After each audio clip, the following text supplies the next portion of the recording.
Hello candidates, I am going to dictate you a passage from Progressive magazine. So please get ready for the dictation. The dictation will start after 15 seconds.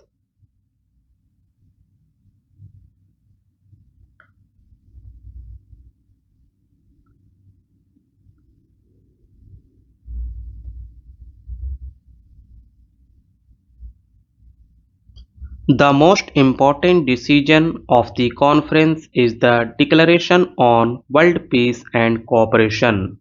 The nations as assembled set out the principles which should govern relations between them and indeed the countries of the world as a whole. These are capable of universal application and are historic in their significance. We in India have in recent months sought to formulate the principles which should govern our relations with other countries and often spoken of them as the five principles. In the Bandung Declaration, we find the full embodiment of these five principles and the addition to them of elaborations which reinforce these principles. We have reason to feel happy that this conference, representative of more than half the population of the world, has declared its adherence to the tenets that should guide their conduct and govern the relations of the nations of the world if world peace and cooperation are to be achieved. The House will remember that when the Panchsheel, as we have called them, emerged, they attracted much attention as well as some opposition from different parts of the world. We have maintained that they contain the essence of the principles of relationship which would promote world peace and cooperation.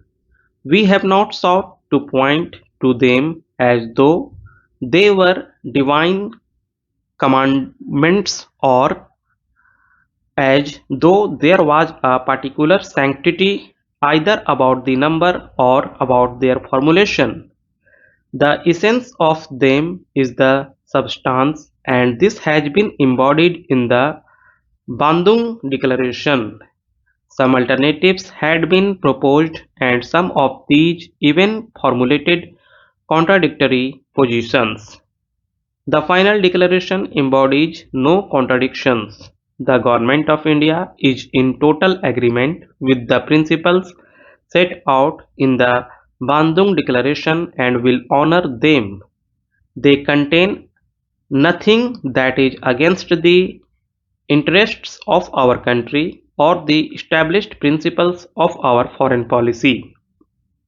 The declaration includes a clause which has a reference to collective defense.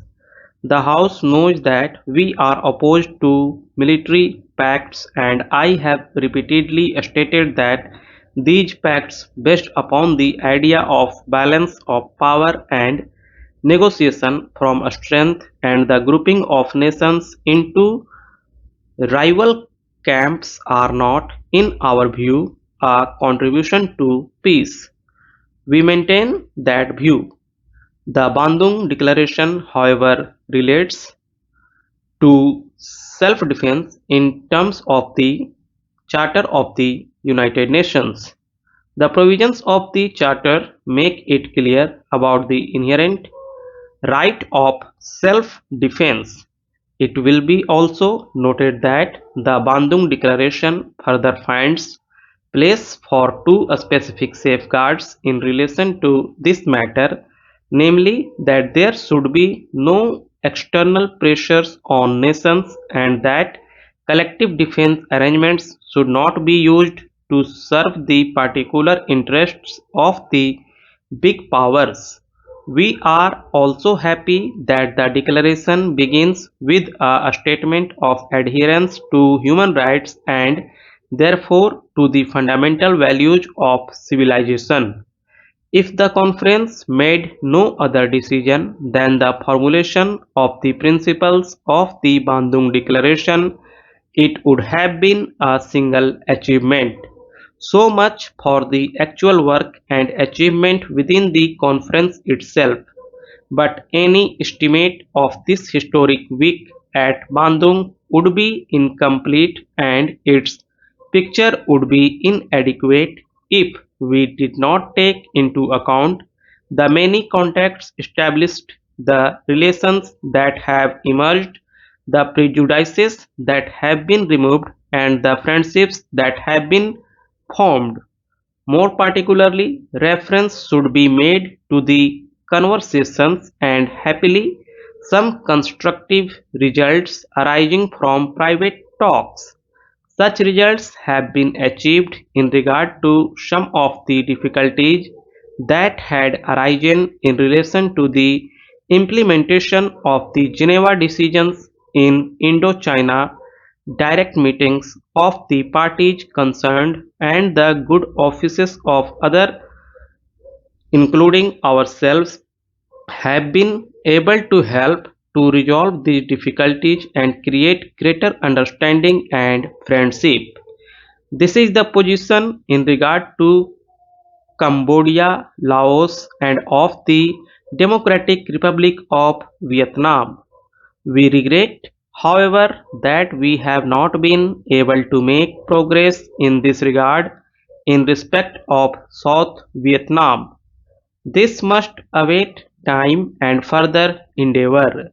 The House is aware that the Prime Minister of China made, while he was at Bandung, a public statement announcing his readiness to enter into direct negotiations with the United States to discuss the question of relaxing tension in the Far East and especially the question of relaxing tension in the Formosa area.